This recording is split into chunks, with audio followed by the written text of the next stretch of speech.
اعوذ باللہ من الشیطان الرجیم بسم اللہ الرحمن الرحیم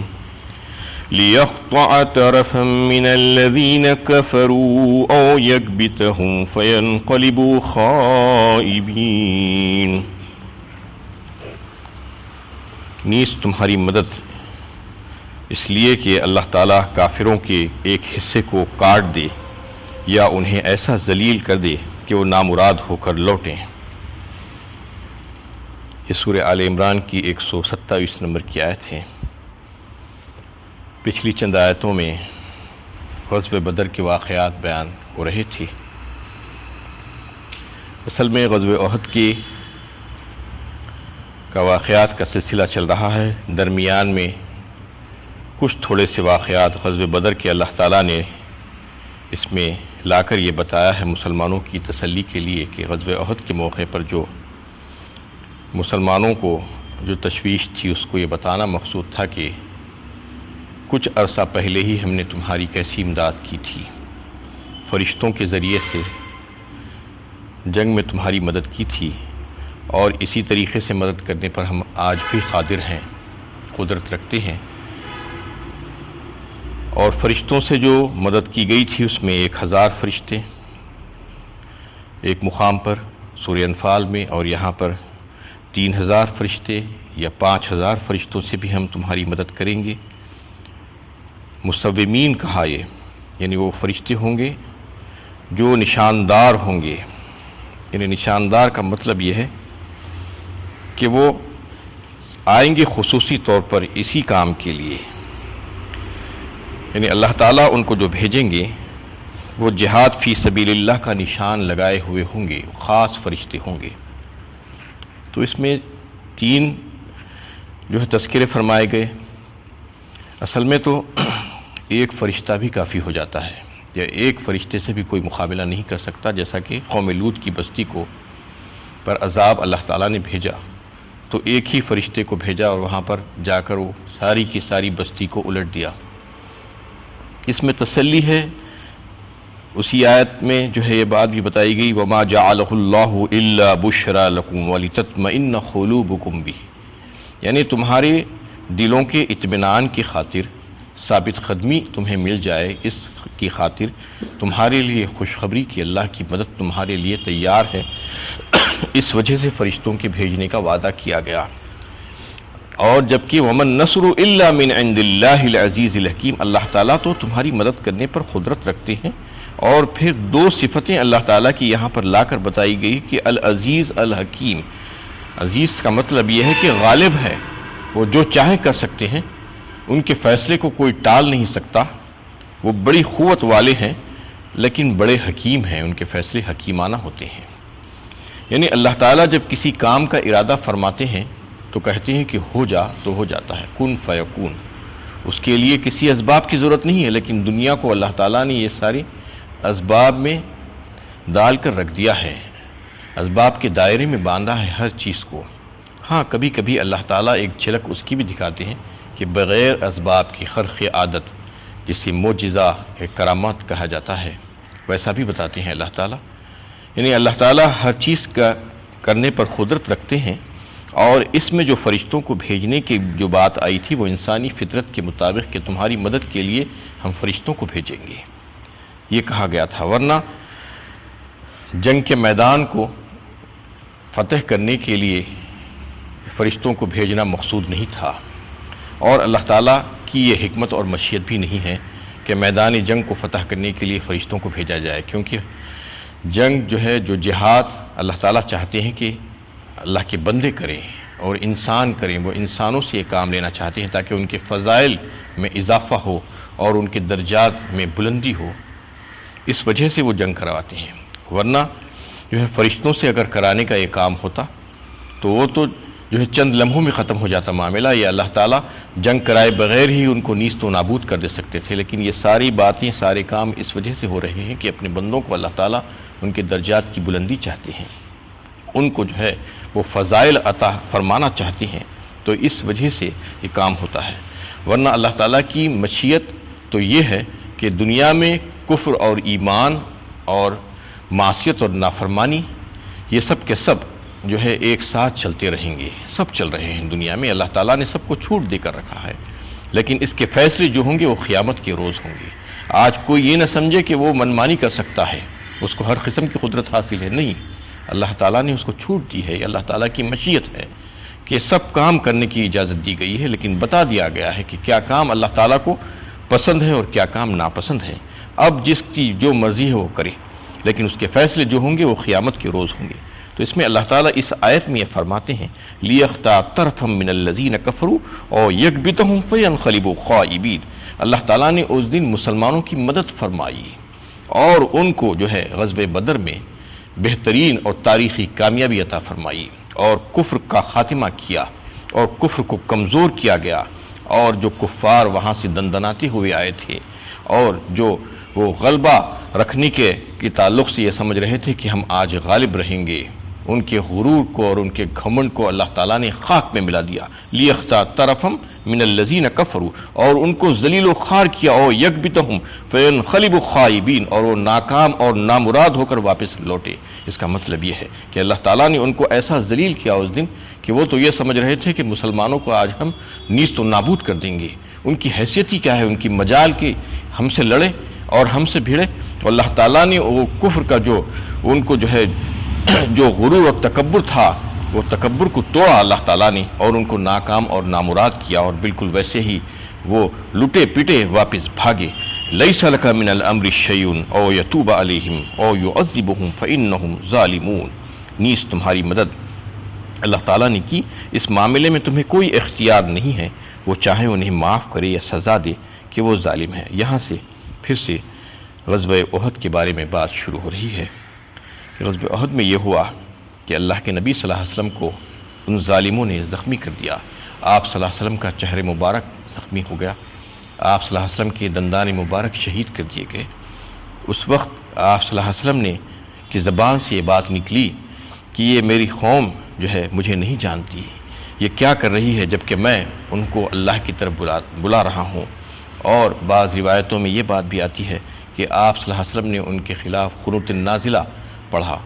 اور وہ جو دشمنان اسلام تھے جنہوں نے آپ کو زخمی کیا تھا، ان کے لیے آپ صلی اللہ علیہ وسلم کے ہاتھ بھی بددعا کے لیے اٹھ گئے۔ تو اس وقت یہ نازل ہوئی یہ آیت، اور یہ بتایا گیا کہ ان کی ہدایت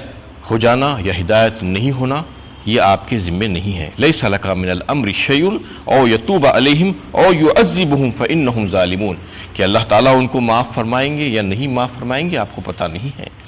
اور یہ جب آیت نازل ہوئی تو آپ صلی اللہ علیہ وسلم نے جو بددعا کا جو سلسلہ شروع کیا تھا اس کو وہیں پر ختم کر دیا۔ یہ بتا دیا گیا اس میں کہ اس کے بارے میں علم اور قدرت صرف اور صرف اللہ تعالیٰ ہی کو ہے، اور اللہ تعالیٰ جس طریقے سے چاہیں فیصلہ کرے۔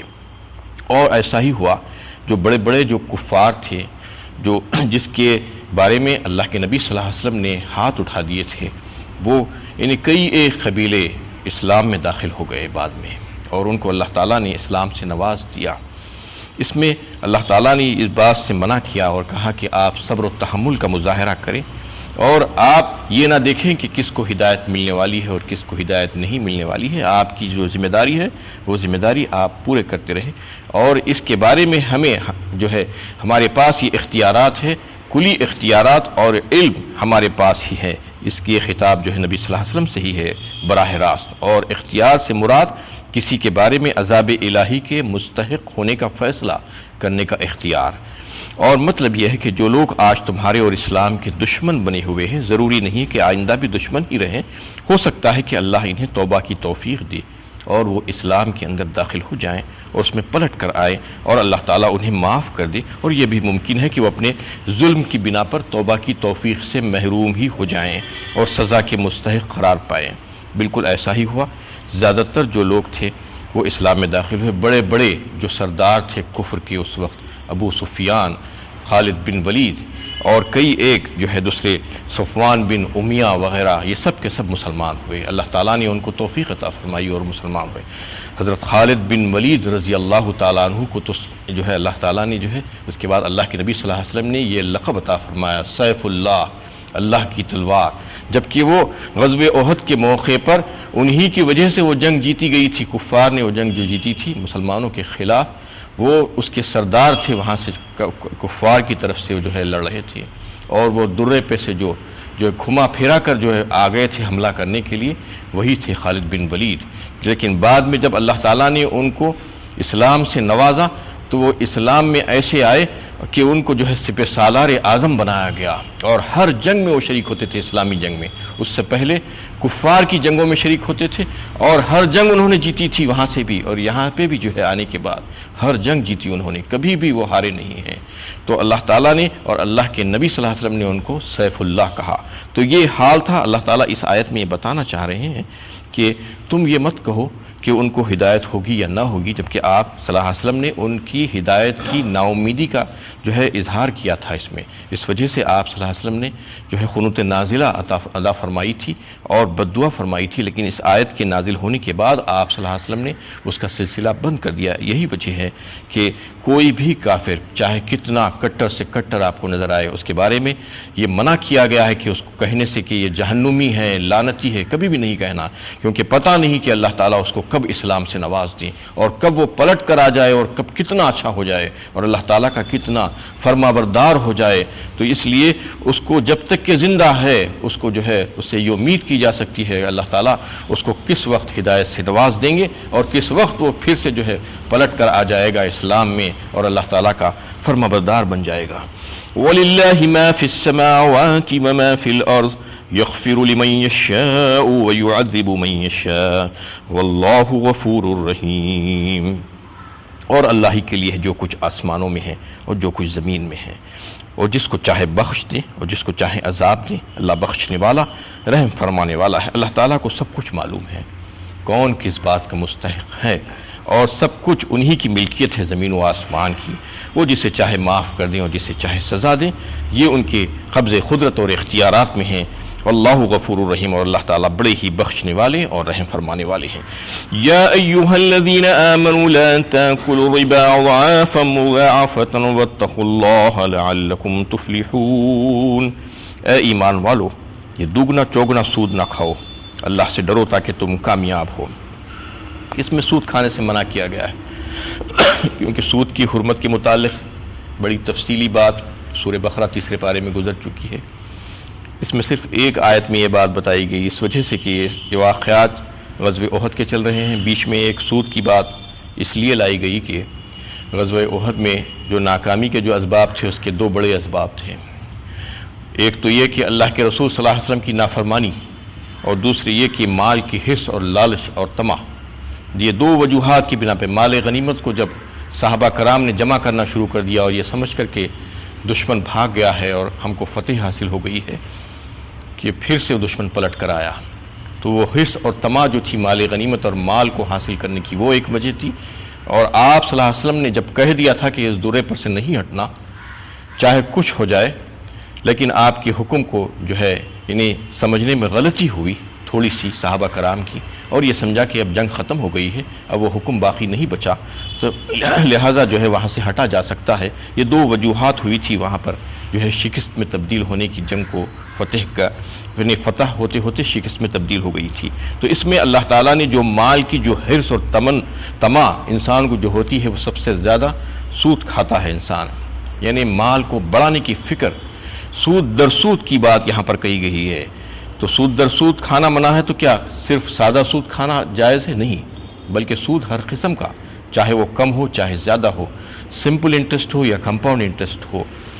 وہ سب کا سب حرام اور ناجائز ہے۔ اس کے بارے میں تفصیلی بحث جو ہے اس سے پہلے گزر چکی ہے۔ صرف اس میں بتانا یہ ہے کہ یہ اتنی بری بیماری ہے کہ ہوتا یہ تھا کہ زمانے جاہلیت میں کوئی کسی سے سود پر پیسہ لیتا اور وہ مدت قریب آتے آتے وہ ادا کرنے کے قابل نہ ہوتا، تو یہ کرتے کہ وہ مدت کو مزید بڑھا دیا جاتا اور اس کے ساتھ ساتھ سود کو بھی بڑھا دیا جاتا، یعنی سود بڑھتا جا رہا ہے مدت کے ساتھ ساتھ۔ ایک وقت ایسا آ جاتا کہ ادائیگی ناممکن ہو جاتی۔ ایسا آپ دیکھتے ہیں آج بھی ایسا ہی ہوتا ہے، لوگ پیسے جو ہے سود پر لیتے ہیں غربا، اور وہ صرف سود ادا کرتے کرتے رہ جاتے ہیں، زندگی ان کی ختم ہو جاتی ہے لیکن اصل پیسہ ادا ہی نہیں ہوتا۔ اس وقت بھی ایسا ہی ہوتا تھا، سود در سود، اصل پیسے میں سود کو ملا دیا، پھر سے وہ پورے پیسے پہ سود لگا دیا، یہ چلتا رہتا تھا۔ اور ایک وقت جب ناممکن ہو جاتا پیسہ ادا کرنا تو اس وقت ان کو غلامی میں لے لیا جاتا تھا کہ اب تم ہماری نوکری چاکری کرنا اور غلامی کرنا زندگی بھر، نہ صرف زندگی بھر بلکہ نسل در نسل، کئی ایک نسلیں صرف وہ پیسہ انہوں نے سود پر لیا تھا اور ادا نہیں کر پائے تھے، اس لیے ان کی نسلیں ان کی غلامی کرتی رہتی ہیں جن سے پیسہ لیا گیا تھا۔ اور وہ بانڈڈ لیبر آج بھی کہیں کہیں پر ایسا نظر آتا ہے، کہیں دیہاتوں میں، کہ نسلیں خدمت کرتی جا رہی، کس وجہ سے کہ کچھ پیسہ لیا گیا تھا جس کی ادائیگی نہیں ہو پائی تھی۔ تو اس کو اللہ تعالیٰ نے منع کیا ہے، حرام کیا ہے، کہ ایسے کام کرنے سے روکا ہے کہ یہ کام اچھے نہیں ہیں۔ واتقوا اللہ لعلکم تفلحون کہہ کر بتایا گیا ہے کہ ڈرو اللہ سے تاکہ تم فلاح پاؤ، یا اگر تم چاہتے ہو کہ تم کامیاب ہو جاؤ آخرت میں تو یہ سارے کام تم کو چھوڑ دینا ہوگا۔ واتقوا النار التي اعدت للکافرین، اور اس آگ سے بچو جو کافروں کے لیے تیار کی گئی ہے، جو نافرمانوں کے لیے خصوصی طور پر تیار کی گئی ہے۔ اگر تم نہیں بچو گے تو پھر وہ آگ میں گر جاؤ گے۔ وَأَطِيعُوا اللَّهَ وَالرَّسُولَ لَعَلَّكُمْ تُرْحَمُونَ، اور اللہ اور رسول کی اطاعت کرو تاکہ تم پر رحم کیا جائے۔ اللہ اور اس کے رسول کی اطاعت کے تعلق سے بار بار قرآن میں جو ہے آپ کو